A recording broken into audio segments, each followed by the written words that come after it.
বাংলাদেশের রাজনীতি যেন কিছুতেই শান্ত হচ্ছে না। এদিকে সম্প্রতি সব আলোচনা, সব দৃষ্টি গিয়ে পড়েছে ঢাকা ক্যান্টনমেন্টের উপরে। কি হচ্ছে গতকাল সারা রাত গুজবে ভেসেছে ভার্চুয়াল মিডিয়া। অনেকেই দাবি করেছেন যে ঢাকা ক্যান্টনমেন্টে সারা রাত গোলাগুলি হয়েছে, which was not true. Dhaka ক্যান্টনমেন্টে একটা উত্তেজনা বিরাজ করছে, কিন্তু একেবারে গোলাগুলির পর্যায়ে সেটি না। তো ঢাকা ক্যান্টনমেন্টের বিশেষ করে সেনা প্রধানের ভূমিকার দিকে অনেকেই তাকিয়ে আছে যে তিনি আসলে কি করতে চাচ্ছেন। তো এরকম করে সে মানে লেফটেন্যান্ট জেনারেল কামরুলের কথা খুব শুনছি, যিনি আর্ম ফোর্সেস ডিভিশনের প্রিন্সিপাল স্টাফ অফিসার পিএসও। তার সাথে সেনা প্রধান জেনারেল ওয়াকারুজ্জামানের একটা দূরত্ব তৈরি হয়েছে, এবং এটা সত্যি। এটি গুজব বলে উড়িয়ে দেওয়ার কোনো অবকাশ নেই। এটার অনেকগুলো কারণ রয়েছে। তার একটা কারণ হলো যে সেনা প্রধান জেনারেল ওয়াকার এই বাংলাদেশে যে হিউম্যান করিডোরের কথা বলা হচ্ছে, এবং ডক্টর ইউনূস যে আনকন্ডিশনালি জাতিসংঘের কাভারে আমেরিকার হাতে হিউম্যান করিডোরের নামে টেকনাফের একটা জায়গা একদম পুরো ছেড়ে দিচ্ছেন, কক্সবাজারের বেশ কিছু অঞ্চল, সেখানে সেনাপ্রধান কিছু কথা বলেছেন। সেনাপ্রধান হিউম্যান করিডোরের পুরো বিপক্ষে নয়। আমি এর আগেও বলেছিলাম যে সেনাবাহিনীতে এই করিডোর দেওয়া নিয়ে একটা বিরোধ আছে। যারা আমার অনুষ্ঠানগুলো নিয়মিত দেখেন তারা হয়তো মনে করতে পারেন। তো সেনাপ্রধান একটা কন্ডিশন দিয়েছে, আগে সব রোহিঙ্গাদের ফিরিয়ে দিতে হবে, তারপর সেই রোহিঙ্গাদের সমর্থনে যে মানবিক সহায়তা কার্যক্রম, ফুড, মেডিসিন, সেগুলো তখন এই করিডোর দিয়ে দেওয়া যাবে। কিন্তু যেহেতু এই করিডোরের পিছনে একটা হিডেন এজেন্ডা আছে বলে মনে করা হচ্ছে, এটা জাতিসংঘের কাভারে আসলে আমেরিকা এবং আমেরিকার সমর্থক যারা আছেন তারা আসলে আরাকান আর্মিকে আর্মস এবং যুদ্ধের অন্যান্য রসদ সরবরাহ করতে চায়। তো এটা নিয়ে একটা কেওয়াজ চলতেছে। ওদিকে লেফটেন্যান্ট জেনারেল কামরুল ডক্টর ইউনূসের পক্ষে কাজ করছে।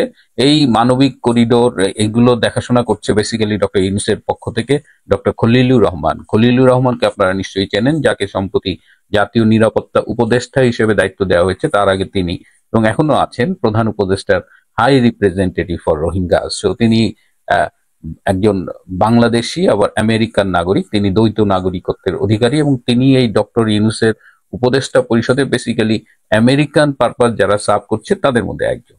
ডক্টর খলিলের সাথে লেফটেন্যান্ট জেনারেল কামরুলের একটা দহরম মহরম আছে, এবং তারা দুজন মিলে এই করিডোরের পক্ষে কাজ করছে। ওয়ারাজ জেনারেল ওয়াকার এবং তার পক্ষে যারা রয়েছেন, যেসব লেফটেন্যান্ট জেনারেল, মেজর জেনারেল রয়েছেন, তারা এই মনে করেন যে এই হিউম্যান করিডোরের নামে যদি আমরা এখানে আরাকান আর্মিকে সাপোর্ট করি, এখানে যদি আমেরিকান আর্মস আসে, তাহলে বাংলাদেশ একটা যুদ্ধের ঝুঁকির মধ্যে পড়ে যাবে। তো বাংলাদেশ এই মুহূর্তে একটা যুদ্ধ করবার মতো অবস্থায় আছে কিনা সেটা নিয়ে প্রশ্ন তুলেছে। তো এই নিয়ে কিন্তু সিরিয়াস টেনশন, এটা জাস্ট মতবিরোধ বলে আর বলা যাচ্ছে না।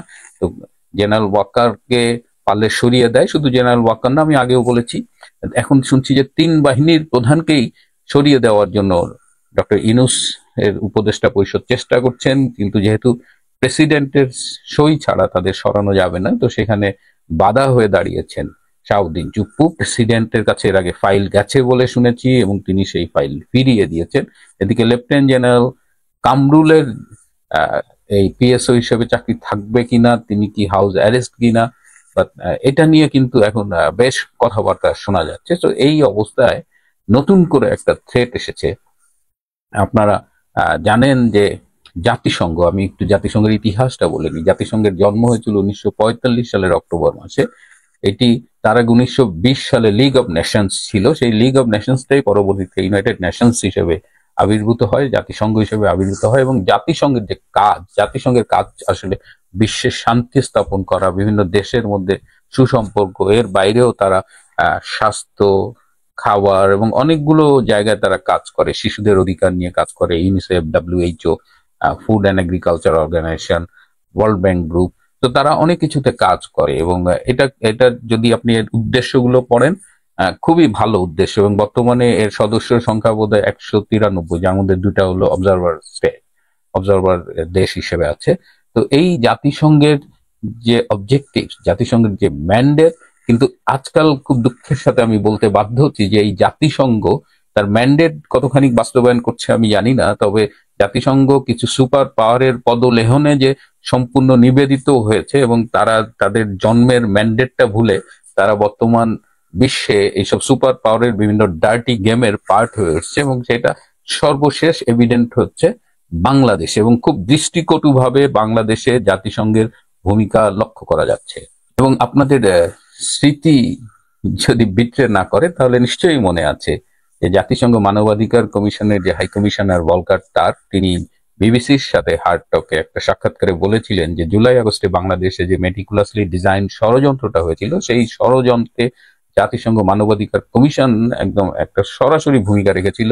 এবং ভলকার টার্ক এই সেনাপ্রধান জেনারেল ওয়াকারকে বলেছিলেন যে তিনি যদি শেখ হাসিনা সরকারের পক্ষ থেকে এই মব কন্ট্রোল করতে যান, তাহলে তাকে হুমকি দিয়ে বলা হয়েছিল যে জাতিসংঘ শান্তিরক্ষী মিশনে যে বাংলাদেশ সেনাবাহিনী যায় সেটা তারা বন্ধ করে দেবে, ইউনাইটেড পিস কিপিং মিশনে বাংলাদেশ আর্মির পার্টিসিপেশনটা তারা বন্ধ করে দেবে, এরকম একটা থ্রেট দিয়েছিল। এবং তিনি দাবি করেন যে এই থ্রেটে কাজও হয়েছিল। জেনারেল ওয়াকার যে শেখ হাসিনার কর্তৃক নিয়োগপ্রাপ্ত হওয়ার পরেও শেখ হাসিনার সরকারের সাথে বেইমানি করেছিলেন, এবং এখন যাকে অনেকেই মীর জাফরের সাথে তুলনা করেন, তো সেই মীর জাফরির অন্যতম একটা কারণ ছিল এই যে ইউএন পিস কিপিং মিশন থেকে বাংলাদেশের সেনাবাহিনীর ফোর্স পাঠানো বন্ধ হয়ে যাবে। তো অনেকেই প্রশ্ন করেছেন যে ইউএন পিস কিপিং মিশন বাংলাদেশের আর্মি যাবে না, এই থ্রেট দিয়ে তো অনেক কাজ করা যায়। তো এই বিতর্কের মধ্যেই নতুন করে আবার একটা সংবাদ আমাদের কাছে এসেছে যে এখন আপনারা এই মুহূর্তে যখন প্রতিদিন শুনছি যে ক্যান্টনমেন্টে কিছু একটা হবে, ডক্টর ইউনূস থাকবেন কি থাকবেন না, ওয়াকার ক্ষমতা নেবেন নাকি রাষ্ট্রপতির অধীনে জরুরি আইন আসবে, এই কথাগুলো, এই আলোচনা সমালোচনাগুলো চলছে, তখনই জাতিসংঘ সেনাপ্রধানের কাছে নতুন করে খবর পাঠিয়েছে যে সেনাপ্রধান জেনারেল ওয়াকার যেন ডক্টর ইউনূসের সরকারকে সর্বতোভাবে সহযোগিতা করে, বিশেষ করে করিডোর দেওয়ার ব্যাপারে সে যেন ডক্টর ইউনূস যেভাবে বলে সেই ইনস্ট্রাকশন মেনে চলে। এবং এই যে আপনারা জানেন যে চিটাগাং পোর্টটাও বিদেশিদের হাতে দিয়ে দেওয়া হচ্ছে। Is it because of management? আপনারা কি মনে করেন যে পোর্টের ম্যানেজমেন্টের কারণেই বিদেশিদের হাতে এটি এই যে সম্ভবত দুবাই ভিত্তিক একটি কোম্পানিকে দেওয়া হচ্ছে, যে কোম্পানির মালিকানায় আবার আমেরিকান নেভির একটা পার্টনারশিপ আছে।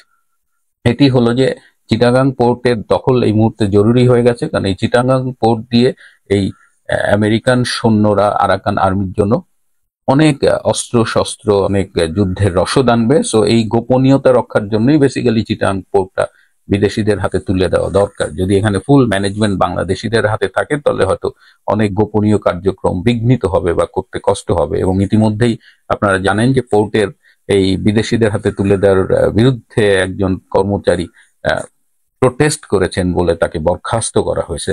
এগুলো সব এক সূত্রে বাঁধা। এবং জাতিসংঘ, আমি যেটা বলছিলাম যে এখন বিভিন্ন সুপার পাওয়ারের ডার্টি গেমের একটা পার্ট হয়ে গেছে, একটা হাতিয়ার হয়ে গেছে।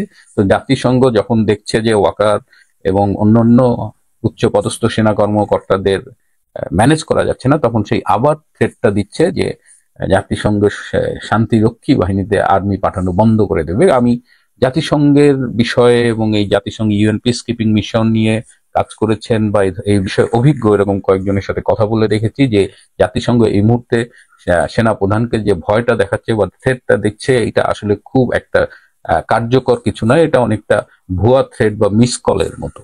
হ্যাঁ, আসলে এই ধরেন ভালকার তার বা একজন বললেই পিস কিপিং মিশনের সেনা পাঠানো বন্ধ হয়ে যায় না।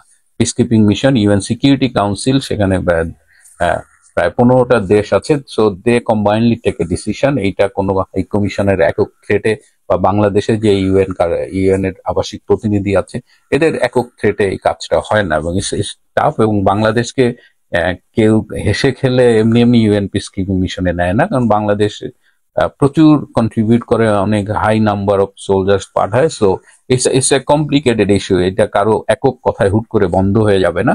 সো জেনারেল ওয়াকার যদি এই থ্রেটে ভয় পায় এবং যদি ইউএন পিস কিপিং মিশনে আমাদের সেনা পাঠানো যদি বন্ধও থাকে, that will be hardly for 3 to 6 months যদি বন্ধ হয়। কারণ বাংলাদেশের পক্ষে ডক্টর ইউনূসের বিপক্ষে কাজ করবার মতো আন্তর্জাতিক সুপার পাওয়ার কিন্তু এখন অনেকেই আছে। আপনি রাশিয়া বলেন, ভারত বলেন, চীন বলেন, এরা কিন্তু ডক্টর ইউনূসের এই করিডোর সংক্রান্ত কারেন্ট অবস্থানটাকে সমর্থন করছে না। আপনারা ইতিমধ্যে জানেন যে মিয়ানমার থেকে বাংলাদেশ দূতাবাসের যে ইয়াঙ্গুন অফিসে যে একজন প্রতিরক্ষা উপদেষ্টা ছিলেন তাকে কিন্তু ফিরিয়ে এনেছে বাংলাদেশ উইদাউট এনি রিপ্লেসমেন্ট। এবং শোনা যায় যে এটা মিয়ানমার সরকারের ইচ্ছেতে এই ঘটনাটা ঘটেছে। মিয়ানমার সরকার কিন্তু বাংলাদেশ সরকারকে লিখিতভাবে পররাষ্ট্র মন্ত্রণালয় এই প্রতিবাদ জানিয়েছে হিউম্যান করিডোরের ব্যাপারে, এবং তারা লাস্ট ওয়ার্নিং দিয়েছে বাংলাদেশকে, এবং রাশিয়া এবং চীন বলেছে তারা মিয়ানমারের পক্ষে থাকবে। So it's not an easy game. So এখানে যদি জাতিসংঘের পক্ষ থেকে দালালি করে কেউ থ্রেট দিয়ে সেনাপ্রধানকে ভয় দেখায় এবং ইউএন পিস কিপিং মিশনে সেনা পাঠানো যাবে না বলে